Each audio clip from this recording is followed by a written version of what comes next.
மகன் தூய ஆவியாரின் பெயராலே ஆமேன். தாய் தன் குழந்தைகளை காப்பது போல ஒவ்வொரு மக்களையும் கண்ணுக்குள் கருவிலியாய் வைத்து காத்து வரும் எமது அன்பான இறைவா, இதோ இந்த நேரத்தில் ஒவ்வொரு நோயாளி மக்களையும் உமது பாதத்தில் சமர்ப்பிக்கின்றேன். எவ்வளவு பணம் இருந்தாலும் கூட மருத்துவர்களால் காப்பாற்ற முடியாமல் தவிக்கின்ற, நோயினால் வேதனைப்படுகின்ற, மனதாலும் உடலாலும் கஷ்டப்படுகின்ற மக்களை நீர் ஏறெடுத்து பார்த்தருளும் தகப்பனே. ஓரிரவாவது நான் நல்ல முறையில் தூங்க வேண்டும் என்று ஏங்கி தவிக்கின்ற அந்த மக்களின் இதயத்தை நீர் கண்ணோக்கி இருளும். அவர்களின் பெருமூச்சை கேட்டருளும். அவர்களுக்கு இன்றைய இரவானது ஒரு நல்ல இரவாக அமையட்டும் தகப்பனே.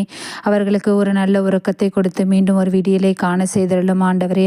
அப்பா தகப்பனே, அவர்கள் எத்தனை பாவங்கள் செய்திருந்தாலும் கூட மன்னிக்கும் தேவனாகி இருக்கின்ற நீர் அனைத்தையும் மன்னித்து உமது பிள்ளையாக ஏற்றுக்கொள்ளும். உம்மை நாடி வருகின்ற எவரையும் கைவிடாமல் பாதுகாத்து காத்திருளும் தகப்பனே. ஆமேன், ஆமேன்.